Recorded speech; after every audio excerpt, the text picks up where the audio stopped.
పొంగులేటి గారికి అంత శ్రమ అవసరం లేదు. పొంగులేటి గారికో ఇంకోరికి అంత శ్రమ అవసరం లేదు. ఎఫ్టీఎల్ బఫర్లో ఉన్న ప్రతి నిర్మాణం ఇప్పటికే అన్ని సెటిలైట్ మ్యాప్లు ఉన్నాయి. ఆయనంత బాధ కూడా పడాల్సిన అవసరం లేదు. ఎలా చెరువులు పూడ్చి కట్టారో అవన్నీ కూడా సెటిలైట్ ఇమేజెస్ ఉన్నాయి, చూసుకోండి. రంగనాథ్ గారితో మాట్లాడుకోమనండి. ఎక్కడెక్కడ ఎఫ్టీఎల్లో బఫర్లో ఉన్నాయో వాటిని కొట్టడం ప్రారంభించండి.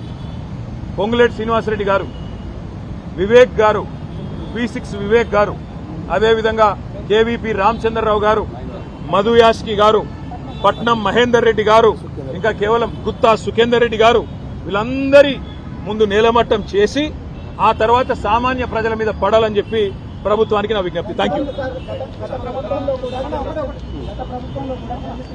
ఎక్కడ ఏం జరగలేదు. Thank you. పొంగులేటి గారికి అంత శ్రమ అవసరం లేదు. పొంగులేటి గారికో ఇంకోరికి అంత శ్రమ అవసరం లేదు. ఎఫ్టీఎల్ బఫర్లో ఉన్న ప్రతి నిర్మాణం ఇప్పటికే అన్ని సెటిలైట్ మ్యాప్లు ఉన్నాయి. ఆయనంత బాధ కూడా పడాల్సిన అవసరం లేదు.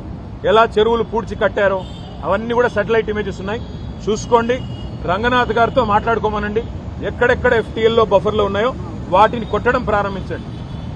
పొంగులేటి శ్రీనివాసరెడ్డి గారు, వివేక్ గారు, P6 వివేక్ గారు, అదేవిధంగా కేవీపీ రామచంద్రరావు గారు, మధు యాష్కి గారు, పట్నం మహేందర్ రెడ్డి గారు, ఇంకా కేవలం గుత్తా సుఖేందర్ రెడ్డి గారు, వీళ్ళందరి ముందు నేలమట్టం చేసి ఆ తర్వాత సామాన్య ప్రజల మీద పడాలని చెప్పి ప్రభుత్వానికి నా విజ్ఞప్తి. Thank you. ఎక్కడ ఏం జరగలేదు. Thank you. మరిన్ని వీడియోస్ కోసం ఛానల్ ని సబ్స్క్రైబ్ చేయండి. లేటెస్ట్ అప్డేట్స్ కోసం వాట్సాప్ ఛానల్ ని ఫాలో చేయండి. అండ్ లింక్ డిస్క్రిప్షన్ లో ఉంది.